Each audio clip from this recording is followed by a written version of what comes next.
Hola y bienvenidos a mi canal de YouTube una vez más.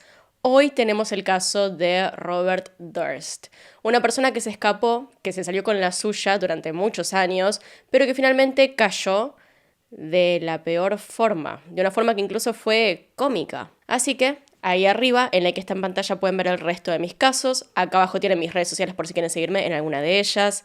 Y sin nada más que decir, comencemos.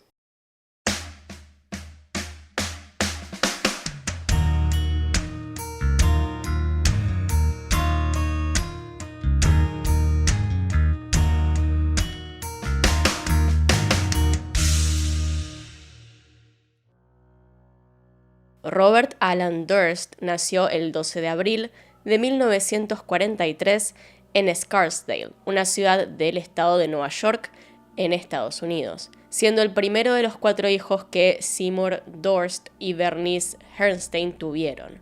Para aquel entonces, su familia ya tenía una fortuna considerable. El primer Durst en hacerse millonario fue su abuelo paterno, Joseph, quien había emigrado a Estados Unidos desde el Imperio Austrohúngaro a principios del siglo XX. Y aunque en su país de origen Joseph se dedicaba a la sastrería, en Estados Unidos terminó convirtiéndose en un empresario. En 1927 fundó The Durst Organization, una pequeña inmobiliaria que rápidamente dejó de serlo. En cuestión de años, el negocio creció de forma exponencial. Cuando Joseph quiso retirarse, el negocio pasó a manos de Seymour, quien lo manejó con el mismo éxito. Para cuando Robert nació, su padre Seymour era un exitoso hombre de negocios que llevaba lo que parecía ser una vida perfecta, aunque no duró demasiado. Para 1950, Seymour y Bernice tenían 4 hijos que no necesariamente se llevaban bien. El mayor, de 7 años, tenía una fuerte rivalidad con su hermano menor, Douglas. Competían sobre absolutamente todo, haciendo la convivencia casi imposible. Como si de por sí eso no fuese suficientemente complicado, el padre de los niños no les dedicaba ni a ellos ni a su esposa el tiempo que merecían. Las pocas veces que estaba en la casa y con su familia, Seymour se mostraba como alguien autoritario y severo que imponía sus decisiones y prácticamente no les demostraba cariño. La situación se hizo todavía peor el 8 de noviembre de ese año, cuando Berenice falleció en circunstancias que todavía no nos quedan del todo claras. Desde el principio, Robert contó en el colegio y a sus amigos que su madre había cruzado el puente. Ya saben que a YouTube no le gustan ciertos términos, así que vamos a decirle de esa forma, saltando al vacío desde una de las habitaciones de su casa. De hecho, Robert les decía que había sido testigo de la muerte de su madre. Douglas era quien tenía que decirle a la gente que esto no era verdad y que en realidad todo había sido un accidente. Para Robert, esta fue una muerte muy violenta que él mismo presenció. Y mientras que él quería contar la verdad, el resto de su familia quería ocultarla con la historia del accidente. Y la pregunta sería, ¿podemos creerle a Robert incluso después de todo lo que hizo en su vida adulta?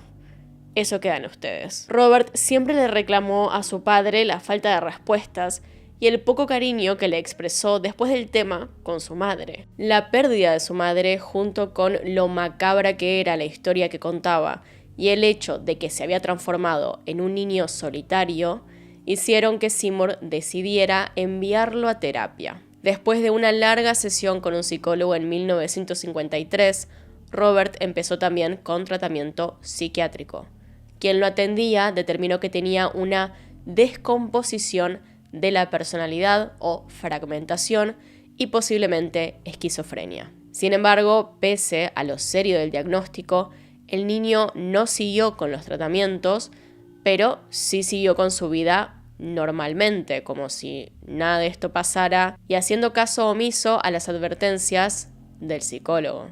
Desde la muerte de su madre, Robert se cerró en sí mismo, por lo que no tuvo muchos amigos durante el resto de su infancia ni su adolescencia. A partir de este punto, mucha de la información que tenemos se puede comparar con el propio testimonio de Durst, quien hace unos años fue parte de un documental llamado The Jenks, que salió para HBO Max y del cual vamos a estar hablando durante todo el video. Al graduarse de la secundaria Scarsdale High School, inició sus estudios en economía en la Universidad de Leith, donde formó parte de varias actividades. Él jugaba en el equipo masculino de lacrosse y además era el encargado de la sección de economía y negocios del diario estudiantil que había en la universidad. Su vida parecía estar finalmente enderezándose. Ya no era un joven solitario y errático. Por el contrario, a sus 22 años se graduó como licenciado en economía e inmediatamente empezó a trabajar en la empresa de su padre. Aunque ese mismo año, en 1965, abandonó su puesto de trabajo para hacer una maestría. Se anotó en la Universidad de California, ubicada en Los Ángeles, y empezó a asistir a clases en este lugar. Fue allí donde conoció a Susan Berman, de quien vamos a hablar con más detalle un poco más adelante, pero es importante determinar que desde entonces la chica se convirtió en la mejor amiga de Robert, incluso cuando éste dejó la maestría a menos de un año de empezar y volvió a Nueva York. De vuelta en su ciudad natal, en 1970, Robert conoció a Kathleen McCormack, una hermosa higienista dental que tenía su oficina en uno de los muchos departamentos que le pertenecían a la familia Durst. Robert y ella se conocieron cuando la higienista se dirigió a las oficinas de la inmobiliaria para entregar el pago del alquiler y según lo que ellos mismos contaban, la atracción fue inmediata y Robert la invitó a salir en ese mismo momento, empezando una relación romántica bastante intensa. Después de un par de citas, decidieron mudarse juntos y a principios de 1972 se mudaron a Vancouver, Canadá, donde abrieron un local de comida sana al que llamaron All Good Things. Sus intentos por hacer que el negocio prosperara fueron inútiles y su padre no veía con buenos ojos que siguiera esforzándose en fracasos cuando tenía la empresa familiar. Después de meses de largas llamadas, Seymour finalmente convenció a Robert de volver a Nueva York, donde lo esperaba un puesto de trabajo en la empresa de bienes raíces de la familia. Pese a que no era lo que lo hacía más feliz, Robert decidió que su regreso a la ciudad no estaría marcado por eso y le propuso matrimonio a Kathleen, con quien se casaría el 12 de abril de 1973, el mismo día que cumplía 30 años. Parecía ser el inicio de una vida de ensueño, pero la verdad es que la relación entre los recién casados estaba lejos, muy lejos de ser perfecta. Según el hermano de Kathleen, Jim McCormack, el matrimonio fue turbulento y violento desde un principio. Robert era violento con su hermana, incluso delante de la familia de ella. Un ejemplo de esto fue la fiesta de Navidad de ese mismo año, cuando Jim vio cómo su cuñado la agarraba del pelo y la zamarreaba frente a ellos. Cuando intentó intervenir, su hermana le aseguró que todo estaba bien y la velada siguió como si aquello no hubiera pasado. Pero la violencia física era solo una parte de todo lo que Robert le hacía a su esposa. Ejercía sobre ella un control absoluto, no solo psicológico, sino también económico. Kathleen había dejado de trabajar como higienista dental desde hacía ya un tiempo y había decidido empezar a estudiar para transformarse en pediatra. Robert era el único que trabajaba y se aprovechaba de eso para que Kathleen no pudiese tener su propia plata. Y la cosa solo se ponía peor a medida que los años pasaban. En 1976, según quedó registrado en el diario íntimo de Kathleen, se enteró de que estaba embarazada, pero en vez de ser una noticia alegre, esta vino acompañada de furia y violencia. Robert la obligó a abortar, llegando a tirarle agua encima antes de que se fuera de su casa a hacerlo. Según el propio Robert, él nunca quiso tener hijos y le había dicho previamente que si Kathleen llegaba a embarazarse tendría que abortar. Así que eso es lo que ocurrió. Ella tuvo que abortar o él le pediría el divorcio. Desde ahí todo fue en picada. La violencia nunca se detuvo. Según Robert, la mitad de sus días eran peleas que se volvían en ataques físicos de parte de él. Pese a esto, Kathleen siguió a su lado incluso cuando las cosas se hacían cada vez peores. A principios de enero de 1982, Kathleen tuvo que ir a la sala de urgencias del hospital Jacobi en el Bronx para ser atendida por varias heridas en la cara. Hablando con los profesionales de la salud que la atendieron ese día, Kathleen admitió que había sido su esposo quien había provocado los moretones, pero se negó a denunciarlo. Aún así, la idea de divorciarse había empezado a formarse en su cabeza. Sin embargo, antes de poder llevarla a cabo, 3 semanas después de visitar el hospital, Kathleen desapareció.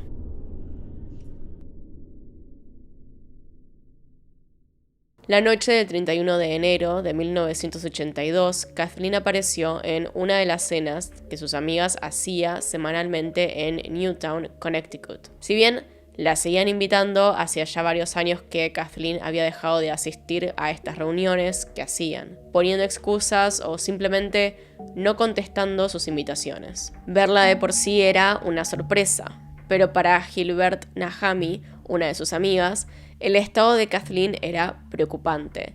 Se la notaba nerviosa y cuando se acercó a ella para averiguar si estaba bien, descubrió lo mal que la estaba pasando en su matrimonio. La recién egresada de enfermería le contó que Robert se había vuelto cada vez más violento. Sin embargo, antes de que pudiera contarle un poco más, el esposo de su amiga llamó a la casa y pidió hablar con ella. Cuando Kathleen tomó el teléfono, Durst le exigió que regresara a la casa que compartían en el 62 de la calle Hoyt en South Salem. Y ella lo hizo, despidiéndose de sus amigas enseguida, dándose un par de minutos más con Gilbert, a quien le dijo: prométeme que, si algo me pasa, vas a averiguar qué fue.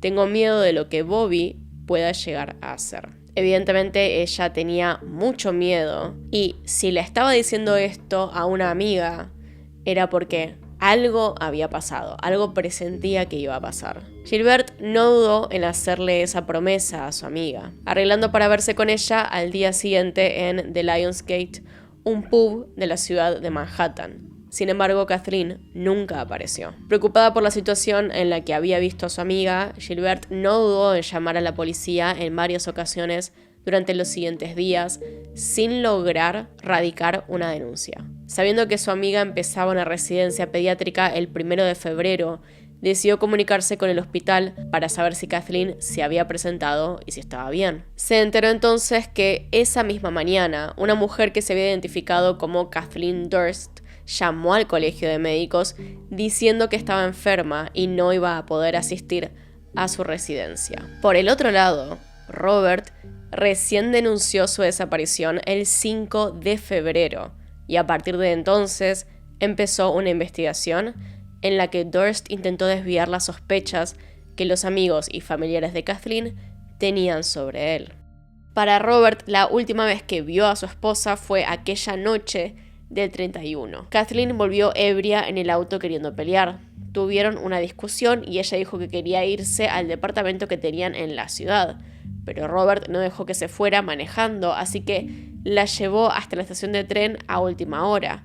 Desde ahí no se preocupó demasiado por ella. Si bien admitió haberla llamado esa misma noche, negó haberle pedido que volviera a South Salem, alegando que solo quería saber si había llegado bien a su destino, y como las cosas seguían tensas entre ellos, decidió no volver a llamarla y esperar a regresar a Manhattan para poder hablar. Luego de dejar a su esposa en el tren, volvió a su casa, vio a su vecino, tomó algo con él, salió a dar un paseo. Ahí es cuando la llamó para comprobar que hubiera llegado bien a eso de las 11 de la noche, y luego nada más. Sin embargo, durante el documental de The Jinx que hizo para HBO Max, nos revela que no, que lo de salir a llamarla desde un teléfono público fue solo un dato que dio para que la policía terminara ahí de hacerle preguntas, de modo que su historia quedaría como que Kathleen llegó al lugar sana y salva. Dado lo fuerte de la discusión que habían tenido, a Robert no le sorprendió que su esposa no lo llamara. Creía que se había concentrado en su residencia y sus actividades diarias. Según él, no notó que Kathleen había desaparecido hasta el 5 de febrero, cuando volvió de su casa de vacaciones y se encontró con el departamento vacío. Dada su declaración, la policía de Nueva York empezó buscando a Kathleen en Manhattan, pero no había ningún rastro de ella. Su esposo afirmaba que seguramente ella se había ido con otro hombre, algo que para el entorno de la joven de 29 años era muy poco probable. Nadie creía que eso fuera a pasar. Y tampoco había alguien del círculo cercano que supiera que estaba teniendo alguna aventura con otra persona o a la cual Kathleen le haya mencionado que había conocido a alguien. Lo curioso era que el portero del edificio al cual supuestamente Kathleen fue aquella noche dijo haberla visto entrar a eso de las 11:30 p.m. e ir en dirección al ascensor para su departamento. Este detalle sería relevante para la investigación si tan solo fuera verdad. Ese fue un dato que se le dio a la prensa de parte de Robert Durst y las personas que lo ayudaron a enfrentar a los medios. La familia de Kathleen intentó encontrar cualquier pista sobre ella, llegando a ofrecer $15,000 de recompensa para quien pudiera dar un dato certero sobre su paradero. Durante este tiempo de mucha duda, dos amigas de Kathleen, Gilbert y Ellen, comenzaron su propia investigación, ya fuera buscándola a pie o intentando probar que la persona más sospechosa era culpable. Para esto se dieron a la tarea de revisar la basura de Robert, en donde encontraron varias cosas interesantes, como ropa de su esposa desaparecida, maquillaje, libros, cosas que le pertenecían a ella, ni siquiera las quería de recuerdo. ¿Qué pasaría si Kathleen volvía, si la encontraban? Robert claramente no esperaba que su esposa volviera. Pero había algo mucho más extraño que tirar ropa. Había una lista con lo que ellas pensaron inmediatamente era la letra de Robert, o como le decían sus conocidos, Bob. La lista decía: basurero de la ciudad, puente, cavar, bote, pala o auto, camioneta, llave inglesa. Una lista que se tiró en la basura donde se describían los pasos para deshacerse de algo. Obviamente ellas estaban seguras de que había asesinado a su amiga. Y el que actuaba raro no solo era Robert, sino también su familia, su padre Seymour.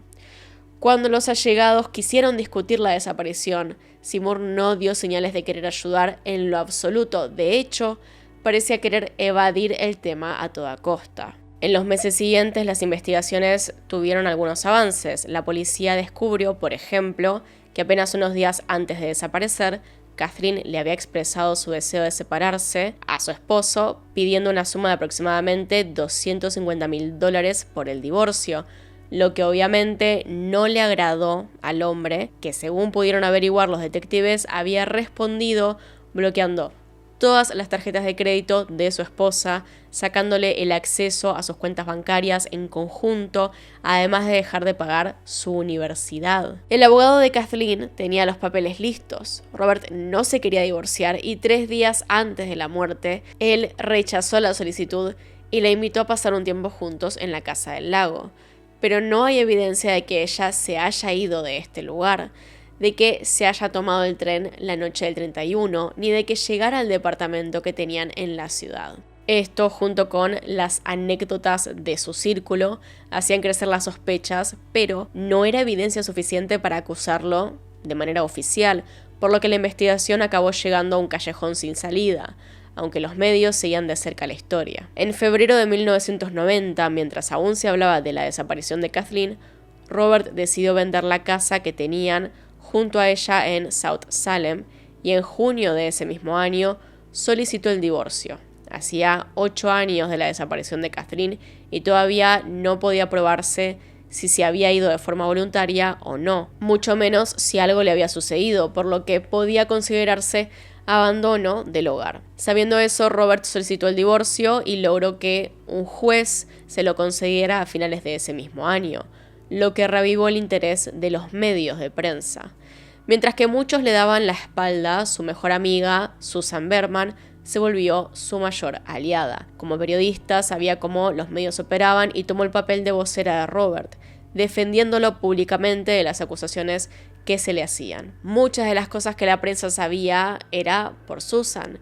No parecía importar si los datos se basaban en la realidad o no, y Susan tenía esto en cuenta. Supo llevar a cabo una campaña para limpiar la imagen de su amigo. Susan conocía de cerca a hombres criminales. Originaria de Minneapolis, su madre era una bailarina llamada Betty Ewald y David Berman, un reconocido personaje del crimen organizado judío norteamericano, un mafioso. Susan no vivió demasiado con él. Cuando tenía 12, su padre murió en condiciones misteriosas y un año después su madre también falleció de forma extraña, por lo que tuvo que mudarse con algunos parientes a Las Vegas y de allí a California, donde inició la universidad y donde conoció también a Robert. A diferencia de él, para la década de los 90, Susan había consolidado un enorme éxito profesional. Ni bien se graduó de la UCLA, había publicado 2 libros en los que contaba cómo había sido su experiencia siendo hija de un cabecilla de la mafia, y estos rápidamente se habían transformado en bestsellers, lo que a su vez le permitió obtener mejores oportunidades como periodista. Entonces, conociendo cómo era el ambiente de los medios y cómo se manejaban, desde 1982 Susan tomó este papel de vocera y defensora pública de su mejor amigo. No solo organizaba cuáles entrevistas daba Robert, sino que también aprovechaba su propia reputación y plataformas para defenderlo, haciendo énfasis en esta amistad que tenían y cuánto lo conocía por ser amigos. Cuando el caso volvió al ojo público 8 años después, Susan no tuvo problema en volver a tomar aquel papel mientras ayudaba a Durst a mudarse, argumentando que ya no soportaba la presión mediática. Quizás es importante tener presentes las conexiones de Susan con el crimen organizado, porque si bien ella no tenía nada que ver en cuestiones laborales, por así decir, era posible que tuviera algún que otro contacto dejado por su padre. Robert decidió abandonar Nueva York y vender sus propiedades allí para trasladarse a una pequeña ciudad llamada Galveston en Las Vegas, donde nadie conocía a su familia ni su historia. Pese a haberse mudado de estado, Robert continuó trabajando en la empresa familiar junto a su padre y su hermano mayor durante otros 4 años, aunque estaba muy lejos de ser un trabajador ejemplar. En los años que llevaba trabajando con ellos, Robert había demostrado no tomarse en serio el negocio familiar, a diferencia de Douglas, quien desde un principio demostró compromiso. Esas actitudes tan diferentes fueron las que en 1994, cuando llegó el momento de retirarse, hicieron que Seymour tomara una decisión poco común. En vez de darle su lugar como presidente ejecutivo a su hijo mayor, como suele ocurrir, decidió dárselo a Douglas, lo que a Robert no le gustó nada. Recordemos que su relación con Douglas era mala desde que eran niños y no había mejorado con los años. Por el contrario, la competencia se había vuelto todavía más complicada entre ellos, por lo que cuando su padre eligió darle la empresa a su hermano menor, Robert lo sintió como una traición y decidió no solo renunciar, sino también cortar todo vínculo con ellos y refugiarse en los pocos amigos que tenía, como Susan. En cuanto a la investigación sobre la desaparición de Kathleen, esta fue reabierta en 1999, cuando la familia de la joven se presentó en la comisaría con una pista que habían obtenido gracias a investigadores privados. Un anónimo les había asegurado que los restos de Kathleen estaban en el lago Truesdale, al norte del estado de Nueva York. Era la primera pista que tenían en años, por lo que la familia de Kathleen se aseguró de que la policía la investigara realmente. Presionados por ellos y la prensa, los oficiales se aseguraron de enviar buzos al lago, específicamente en la zona que estaba cerca de Salem, donde Kathleen y Robert habían estado el día previo a su desaparición. En el lago no se hallaron los restos de la ex esposa de Robert, pero la policía decidió mantener la investigación abierta y volver a interrogar a las personas cercanas al matrimonio, especialmente a Susan, la mejor amiga de él. A la periodista la citaron para declarar recién en el año 2000, pero la mujer no llegaría con vida a la entrevista. Robert no parecía estar nervioso por el hecho de que la investigación se hubiese reabierto y tampoco parecía estar interesado en lo que podían llegar a descubrir. Por el contrario, parecía estar rehaciendo su vida. El 11 de diciembre del año 2000, Durst decidió volver a casarse con una mujer llamada Debra Lee Cheratan, quien se dedicaba también a los negocios inmobiliarios. Debra y Robert se habían conocido 8 años antes, pero nunca se había desarrollado una relación romántica entre ellos. La decisión de casarse había sido meramente una estrategia para proteger sus bienes y evadir impuestos. Era algo que les servía a ambos y en ningún caso se celebraba por amor, así que tuvieron una pequeña ceremonia en Nueva York a la que asistieron sus amigos más cercanos.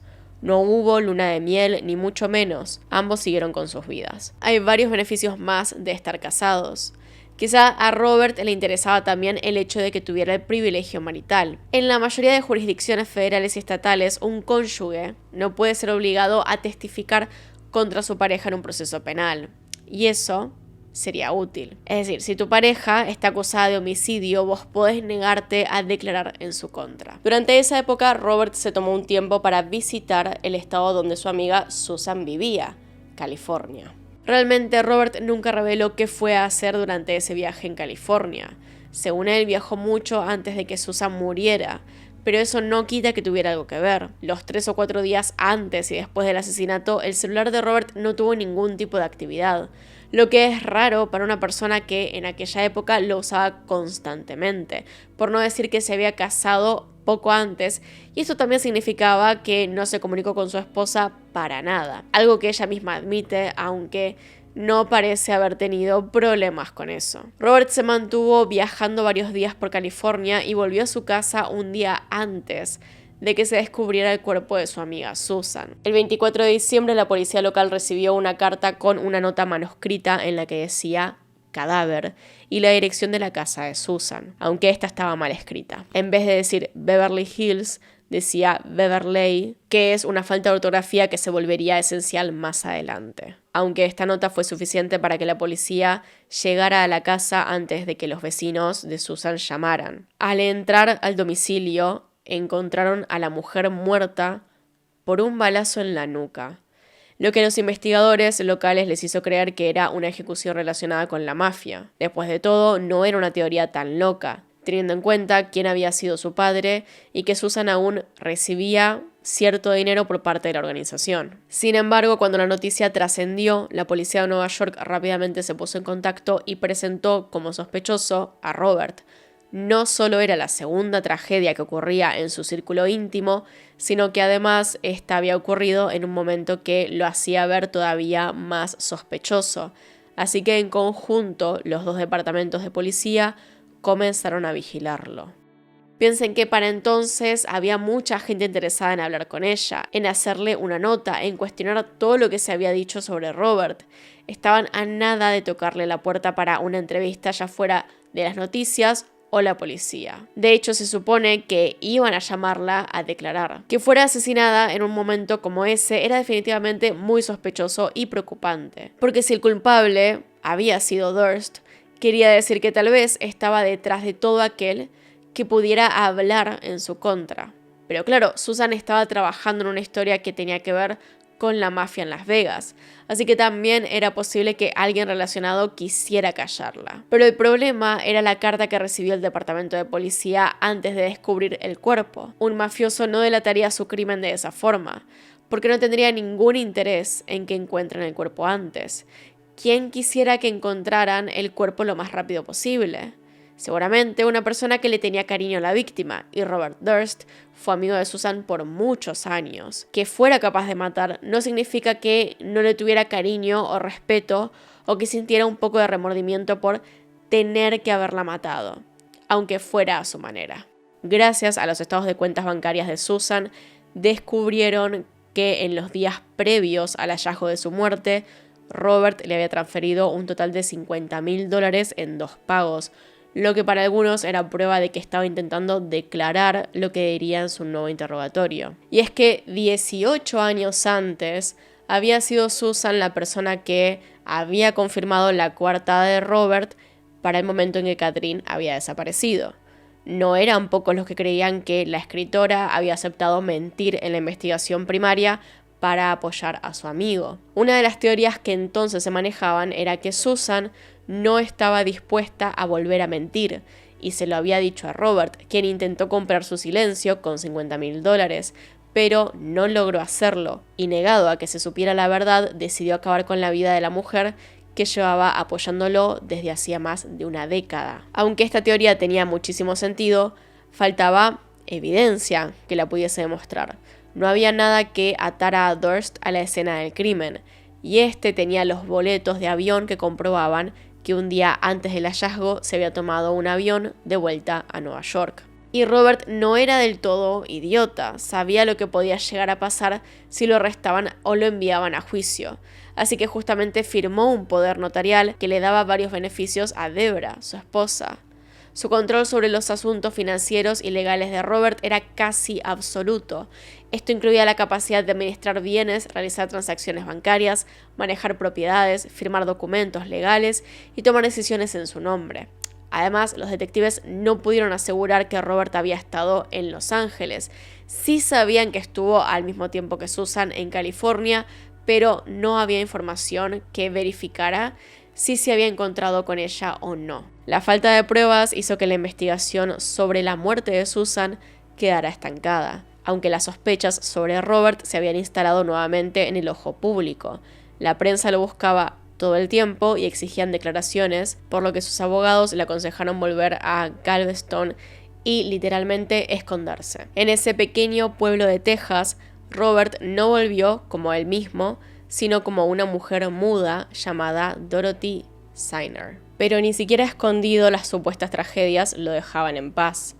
Un año después, en septiembre del 2001, una nueva muerte en su entorno se descubrió. El hallazgo ocurrió a finales de ese mes en la bahía del pueblo, cuando se descubrieron flotando en el lago local los restos desmembrados de Morris Black, un hombre de 71 años que había sido asesinado con un disparo antes de ser descuartizado de forma metódica y precisa. Lamentablemente el hallazgo lo hizo un niño en la bahía. En aquel momento era solo el torso. Luego de sacarlo comenzaron a buscar más y aparecieron flotando no muy lejos algunas bolsas negras que contenían el resto del cuerpo. Algunas partes estaban cortadas con aquella precisión, pero otras indicaban que el asesino ya se estaba cansando o apurando. Había huesos que parecían haber sido cortados en un principio y luego golpeados para quebrarse y poder terminar con el trabajo.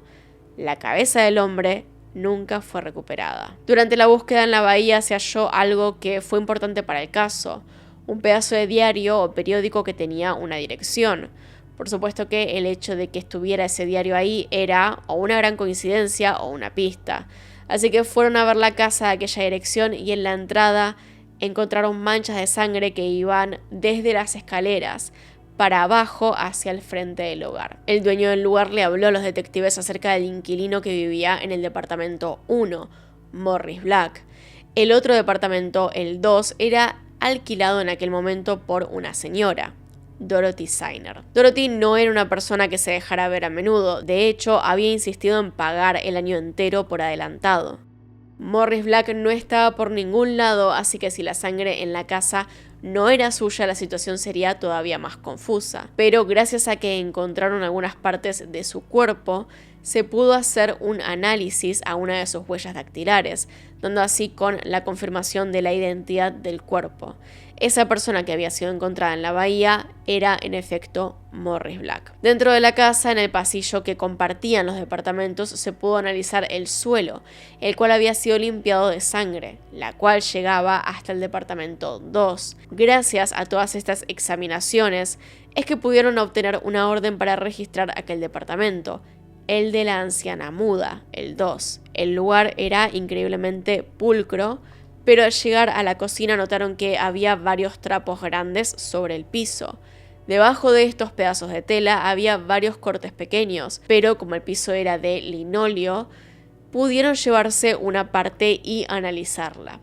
Resulta que ahí también se encontró sangre.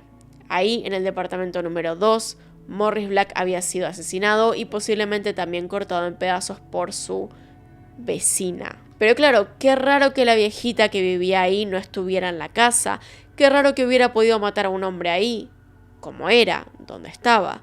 El dueño dijo que en realidad casi no la veía, de hecho casi nunca estaba porque viajaba todo el tiempo. La realidad es que Dorothy ni siquiera había dejado objetos personales, al menos no parecía haber objetos de una anciana dentro de la casa. Ahora, a quien el dueño sí llegó a ver fue el cuñado de Dorothy, pero no solían hablar ya que el trato del hombre era distante. Dorothy era, para quienes la conocían, una mujer muy rara. En varias ocasiones parecía que un hombre la ayudaba haciendo llamadas y recados a su nombre, pero nunca nadie lo había visto en persona. Además, en varias ocasiones Dorothy había actuado de forma extraña, entrando a baños de hombres y en otra ocasión Su pelo, o mejor dicho, su peluca, se incendió mientras que se prendía un cigarrillo, sin que se alarmara. En esta historia había una viejita que no hablaba, que no estaba casi nunca en su casa, y un hombre que quizá era familiar suyo, que iba y venía, pero no conversaba con nadie, solo lo veían desde lejos. Aunque era una cosa rara, esconderse o disfrazarse bajo el nombre de una mujer no constituía un delito en sí, y ni siquiera lo conectaba con la muerte de Morris Black. Después de todo, podría haber estado haciendo eso simplemente para escapar de la prensa. Lo que lo transformó en sospechoso fueron las manchas de sangre encontradas en el departamento. Y no solo fue eso, una receta oftalmológica obtenida de un tacho de basura fuera de la casa fue lo que conectó a los detectives con el asesino. Había un papel que ponía lugar y fecha para recoger los anteojos de un tal Robert Durst. Dentro de la basura también había evidencia de una compra a una ferretería local. De ahí provenían un cuchillo, los trapos grandes que cubrían el piso del departamento y una sierra. Finalmente Robert Durst cayó en la trampa. Fue a buscar sus lentes a la óptica. La persona que trabajaba ahí le mandó un mensaje por el pager al detective y lograron atraparlo yéndose en su auto. Dentro del vehículo además se podía ver fácilmente una sierra. La mujer llamada Dorothy Zayner sí había existido. Había sido una compañera de clases de Robert en su juventud, pero nada más que eso. Luego, él usó su identidad para ocultarse. La policía llegó a la conclusión de que Morris había sido asesinado por Durst el 28 de septiembre y desmembrado al día siguiente para ser arrojado a la bahía, donde al día siguiente fueron encontrados sus restos. El 9 de octubre fue detenido, pero le ofrecieron pagar la fianza de $250,000 e irse, algo que hizo sin dudar, pasando tras las rejas nada más que un día. Si siquiera eso. En aquel caso fue Debra, su todavía esposa, quien lo había ayudado con el tema de la fianza, pero no sabía nada de su destino. Para empezar, Debra ni siquiera tenía conocimiento del departamento en Galveston, no tenía idea de los planes de Robert y obviamente no estaba muy contenta de haber sido involucrada en todo aquello por él. El proceso no había terminado, pero a Durst poco le importaba. Le habían garantizado la oportunidad de huir y eso es lo que hizo. Se fue de Galveston y no se presentó a la siguiente audiencia marcada para el 16 de ese mismo mes, por lo que la justicia lo declaró fugitivo. Como sabía que todo el mundo lo buscaba, Robert se mantuvo usando nombres ajenos, incluso llegó a alquilar un auto usando el nombre de Morris Black en Alabama. Un mes más tarde, Durst fue detenido en un supermercado de Pensilvania por robar un sándwich de pollo, curitas y un par de diarios. Lo más ridículo de la situación era que ni siquiera tenía la necesidad de hacerlo. Lo raro es que tampoco parecía que esperara ser atrapado e inmediatamente dijo que no hablaría hasta que tuviera un abogado. Es decir, tal vez realmente pensó que nadie nunca lograría llevarlo a juicio por sus crímenes y que podría seguir escapando de la justicia para siempre. Pero Robert era demasiado famoso como para poder hacer algo así, desde que se fugó que su cara daba vueltas por los canales de noticias. Dentro del auto que alquilaba no solo encontraron la identificación de Morris Black, sino que descubrieron que tenía $38,000 en efectivo en un bolso. Por no decir que también llevaba consigo más de 500, suficiente como para comprar un sándwich, definitivamente. También tenía marihuana y 2 pistolas cargadas. ¿Qué es exactamente lo que planeaba hacer con esos objetos? ¿Estaba intentando irse del país tal vez? ¿Iba a seguir matando por gusto? Y todavía quedaba la gran duda de ¿por qué mató a Morris Black? En septiembre del 2003 empezó el juicio por el asesinato de Morris Black. Y para entonces la prensa estaba enloquecida, querían justicia o que explicara toda la gran cantidad de coincidencias que había alrededor del caso con su persona. Robert se declaró inocente en principio. La historia que Durst contó acerca de irse porque estaba siendo perseguido por la prensa y una abogada llamada Janine Pirro, más el hecho de que tuvo que ir a Walmart y comprarse una peluca para hacerse ver como una anciana muda, pareció hacer que el jurado sintiera algo de empatía por él. Definitivamente la defensa de Robert fue un éxito, pero no terminó ahí. Morris Black tampoco era el vecino perfecto, no le gustaba a la gente, solía ser gruñón y no mostraba paciencia, por lo que no fue difícil hablar de él como una persona violenta y no estaba ahí para contradecirlos. Ahí, con ese nuevo punto de vista, es que entró el día de los hechos según Robert Durst. Según él, con el tiempo se habían vuelto amigos, luego de varias veces de verse en el pasillo de la casa. Con el tiempo dejó de aparentar y Morris Black entendió la idea de Durst de querer desaparecer, de querer esconderse. Pero el 17 de septiembre algo cambió. Morris entró molesto al departamento de Durst con una nota de desalojo en la mano. Robert se distrajo un momento, se fue al baño y escuchó un disparo. Cuando volvió, Morris estaba sosteniendo una pistola. Le había estado disparando a la nota de desalojo. La defensa se basaba en que Morris entró sin permiso con un arma. Él estaba irritado y cuando Robert quiso sacarle dicha arma, Morris respondió e inició un conflicto. Ambos empezaron a pelear, se cayeron y la pistola se disparó sola, o cuando chocó contra el piso. En algún momento la pistola mató sola a Morris Black. ¿Y es esta la verdad? Los detectives y muchas otras personas que siguieron el juicio pensaron que no, que seguramente al enterarse quién era en realidad Robert, Morris decidió chantajearlo y a partir de eso él decidió matarlo. Tal vez lo planeó, tal vez ocurrió durante una discusión. El cuerpo tenía moretones en los hombros que podrían indicar que había sido golpeado varias veces por detrás.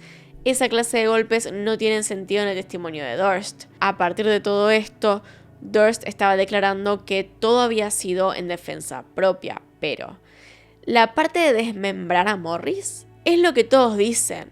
No sabía qué hacer, así que lo cortó en pedazos para deshacerme del cuerpo. Este tipo de personas que justamente declara eso nunca llama a la policía. También hay que añadir las cosas que compró en la ferretería. ¿Fue antes? ¿Podría ser premeditado? ¿O fue después? En todo el tiempo que tuvo para pensarlo, decidió que lo mejor sería no decir nada. Según él, según el testimonio de Robert Durst, él usó las herramientas que Morris tenía y fue a comprar una sierra más tarde, después del asesinato. De nuevo, en todo ese proceso, él tenía decidido que en lugar de llamar a la policía y dejar que evaluaran la defensa propia, decidió cortar en pedazos, ponerlo en bolsas y tirar su cuerpo en la bahía. Lo que explicó Robert fue que si la policía se enteraba de lo que había pasado, lo conectarían con el caso de su esposa. Él era inocente de ese crimen, pero seguramente lo culparían si se enteraban del caso de Morris. Luego de desmembrar a quien dijo que era su mejor amigo, según sus propios testimonios, cosa que no se puede probar ya que nunca se los vio juntos en ningún lugar, lo llevó a la bahía, pero al día siguiente volvió y vio que las bolsas flotaban en el agua, por lo que en algún momento alguien las iba a encontrar. Lo siguiente no lo admitió, pero como les dije, faltaba la cabeza y se encontró una bolsa cortada con algo filoso, como un cuchillo, pero vacía, por lo que se especula que Robert fue hasta la bahía con un cuchillo, sacó la cabeza y volvió a su casa. Esta pieza de información es importante porque con eso se perdía la identidad del hombre y quizá también la verdadera causa de muerte, que podría tranquilamente haber sido un disparo desde atrás en la cabeza. Pero claro, nada de esto demostraba que no había sido defensa propia. El 11 de noviembre de ese mismo año, se determinó que no era culpable, aunque se le sentenció a pagar $3 millones por obstrucción a la justicia, sentencia que apeló y otra vez ganó, teniendo que pagar únicamente $450,000 y pasar en prisión hasta julio del 2005, cuando finalmente se lo liberó con un acuerdo de libertad condicional. Robert realmente creía que estaba por encima de todos y eso se demostró cuando violó los términos de su libertad condicional en diciembre del 2005, cuando decidió ir a Galveston. Para esas alturas, nadie creía en su palabra. Y la teoría de que el asesinato de Morris estaba conectado al de Susan y al de Kathleen no demoró en aparecer, acompañada además de ciertas pruebas. Los periodistas que seguían el caso de cerca lograron probar que la relación de Black y Durst no era reciente. Morris y su hermano Harry habían trabajado en una quinta orgánica que le había pertenecido a Robert y a Kathleen en Vermont. La ex esposa de Harry fue quien hizo saber a la prensa que su ex marido o su cuñado podrían haber ayudado a Robert a deshacerse del cuerpo de su esposa o incluso a matarla, ya que inmediatamente después de la desaparición de Kathleen, los dos hermanos empezaron a llevar un estilo de vida lujoso que nunca antes habían podido mantener. Para quienes conocían este dato, la muerte de Morris no había sido un accidente, sino un intento deliberado de Robert por terminar con todos los cabos sueltos que pudieran contar la verdad de lo que había sucedido con su primera esposa. Y lo estaba logrando. La hipótesis, honestamente, no estaba muy lejos de la verdad, pero no había ninguna forma de que pudiese ser probada. Además, Robert ya había sido condenado por el homicidio de Morris. Gracias a su familia, Robert recuperó la libertad definitivamente en febrero del 2006, y lo cierto es que podría haber seguido gozando de ella hasta el día de su muerte si no hubiese sido por su ambición. Robert había pasado varios años intentando huir del ojo público, hasta que en 2010 se estrenó la película All Good Things, contando la historia alrededor de la desaparición de Kathleen. En ese momento, Robert se dio cuenta que quería contar él mismo su historia. Descontento con cómo había sido contada la historia en la película, protagonizada por Ryan Gosling y Kristen Dunst, Robert llamó al productor Andrew Jarecki y le expresó su disconformidad. Dijo que había escenas que nunca habían ocurrido y lo retrataban como un monstruo. Especialmente estaba ofendido por aquella en la que el personaje de Ryan, es decir, el Robert de ficción, lastimaba a su perro. Durante esa llamada aseguró que ese no era él y que estaba dispuesto a demostrarlo, dando entrevistas y todo lo necesario para que se contara su historia tal y como era. En otras palabras, quería fama por lo que sí era y no por una versión que él consideraba ofensiva. Fue en esa misma llamada que él y Jarecki empezaron a gestar The Jinx, The Life and Death of Robert Durst, que en español se tradujo como El Gafe, una serie documental para HBO, que de hecho pueden ver si van a Max online. La producción arrancó en 2012, año en el que Robert dio sus primeras entrevistas al equipo. Los temas centrales eran obvios: la desaparición de Kathleen, la muerte de su mejor amiga y el homicidio y condena por la muerte de su vecino. El documental hace un buen trabajo recolectando toda la evidencia de los tres casos para presentarla ante Robert Durst. Mucha de esta evidencia es circunstancial, pero como vieron, todos los datos juntos forman una historia bastante completa. Uno de los datos que no nos pueden faltar, por ejemplo, es el de la lavandería. El martes después de la desaparición de Kathleen, la organización Durst recibió llamadas para cobrar desde Ship Bottom en Nueva Jersey. Para aquellas personas que no han tenido el gusto de conocer lo que es una llamada por cobrar o cobro revertido, les explico. Es una llamada en la que el costo de la misma lo paga la persona que la recibe y no quien la realiza. Por lo tanto, aquel día, desde un teléfono de Ship Bottom, la organización recibió una de estas llamadas que, claro, quedan anónimas. Si bien no hay forma de saber ahora la identidad de esa persona, sí se puede rastrear de dónde provino la llamada. Es así como llegaron a una lavandería. Robert niega haber estado ahí aquel día. Y habiendo visto el documental, más bien escuchando con atención las entrevistas, resulta increíble el comportamiento de Robert. Obviamente en ningún momento dijo ser culpable de ninguna muerte. Tampoco decía que era un hombre completamente inocente, admitiendo haber tratado mal a otras personas. Contó sobre su vida, sobre su infancia, sobre todas las experiencias que había tenido, sobre lo que se dijo de él, sobre qué cosas eran ciertas y cuáles falsas. Se sentó por mucho tiempo frente a la cámara explicando pacientemente su relato, algo que, recordemos, nadie le pidió. Él mismo llamó para ser parte de esto. Viendo cómo hablaba, junto con la edición del documental, por momentos me encontré perdiéndome en la historia para repentinamente recordar que esa persona hablando no era inocente, algo que yo ya sabía. Los productores de The Jinx intentaron sacar toda la información posible recolectada a través de los años. Fue eso lo que los llevó al abogado defensor que Robert contrató cuando su esposa desapareció. Este abogado, a su vez, había contratado a un detective privado, supuestamente para encontrar a Kathleen, aunque ciertamente más parecía para estar preparados ante la información que se pudiera descubrir. Este detective, de apellido Wright, pudo hacer un informe con las discrepancias encontradas en los testimonios de su cliente. Por ejemplo, Robert cambió su testimonio básicamente todas las veces que habló con la policía sobre llamar a su esposa luego de que se fuera hacia el departamento que tenían en la ciudad. Una vez lo habría hecho desde su casa, otra vez desde el teléfono de un restaurante, otra desde un teléfono público mientras paseaba a su perro y así. En parte puede haber sido producto de ni siquiera recordar qué mentira había dicho y en parte para poder cambiar a una historia más conveniente y creíble o difícil de comprobar. Wright quiso comprobar quién había sido la última persona en ver a Kathleen, por lo que fue a entrevistar al portero del edificio, quien confirmó no haberla visto aquella noche. Pero luego de hacer el informe, el detective privado decidió no decir nada.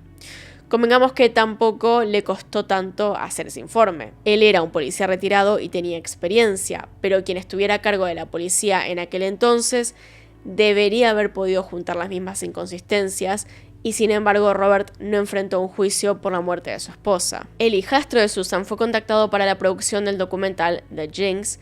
Él participó haciendo entrevistas e incluso le entregó a la producción algo que le dolió muchísimo. Resulta que él y Robert se habían vuelto amigos después del asesinato de Susan. Él no quería creer que ese hombre hubiera cometido el crimen, pero finalmente se dio cuenta de que todo lo que pasó no podía ser coincidencia y dentro de una caja que conservaba con pertenencias de la mujer se encontraba una gran prueba de eso mismo, una carta. Analizando esta carta se dieron cuenta que la letra era igual a la que el anónimo le había mandado a la policía. Pero la similitud entre las letras no era la única coincidencia.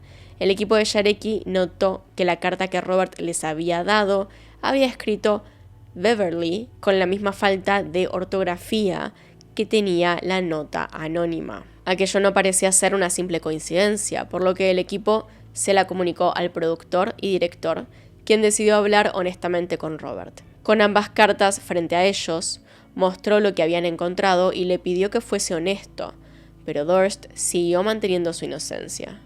Jarecki entonces le preguntó cuál de los dos sobres era el que había escrito, y Robert, cada vez más nervioso, fue incapaz de reconocerlo, quedándose en silencio. Al darse cuenta que no le sacaría más información al millonario, el director decidió dar por terminada la entrevista y dejó que Robert fuese al baño antes de irse. Nadie podía imaginar lo que iba a ocurrir a continuación, porque realmente parece parte del show. Lo que pasó después parece una broma.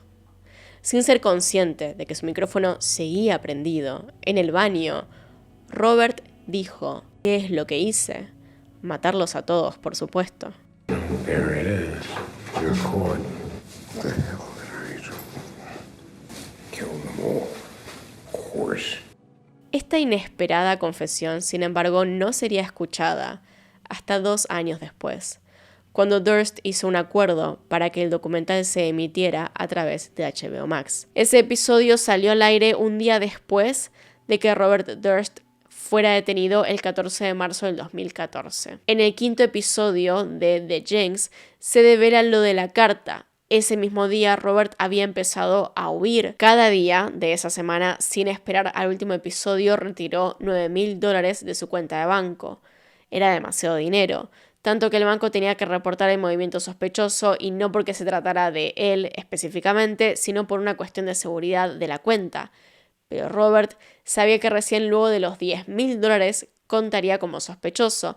Es por eso que retiró menos que esa suma. Esta vez él sabía que todo lo que hizo quedó al descubierto, así que fue muy importante actuar a tiempo, antes de que se fuera del país. Lograron rastrearlo a pesar de que desconectó su celular.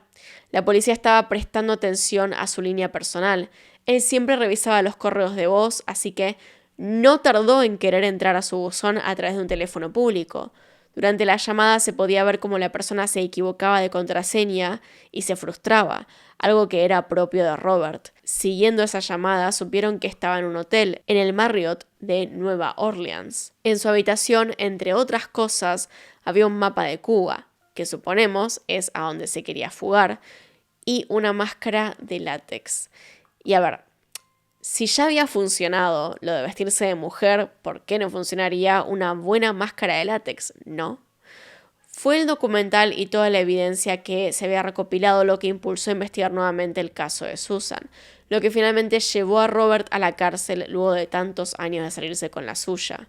Lo más lindo es que en realidad si no hubiera abierto la boca, si no hubiera ido a hacer el documental, nada de esto hubiera pasado. La esposa de Robert se encargó de vender propiedades, buscar abogados y aconsejarlo, que era básicamente la razón por la que estaban juntos. En cuanto al grupo de abogados que buscaron, era justo lo que se esperaba. Contrataron al mismo abogado que lo sacó victorioso del juicio por la muerte de Morris Black y a otro muy famoso, Richard de Guerin, un hombre que defendió personas como Allen Stanford o David Koresh. A su vez, de Guerin contrató a otro abogado defensor de personas cuestionables, David Chesnoff. Él estuvo tras la defensa de Suge Knight, que si no saben lo que hizo o en qué estaba involucrado, tienen que ir a ver este video que aparece ahí en la I, que está en pantalla en alguna parte, sobre P. Diddy, donde explico un poco de la historia y sus conexiones. Ese mismo año se lo extraditó a California, donde fue acusado por el homicidio en primer grado de Susan Berman, y además se lo sentenció a 7 años de prisión por posesión de armas.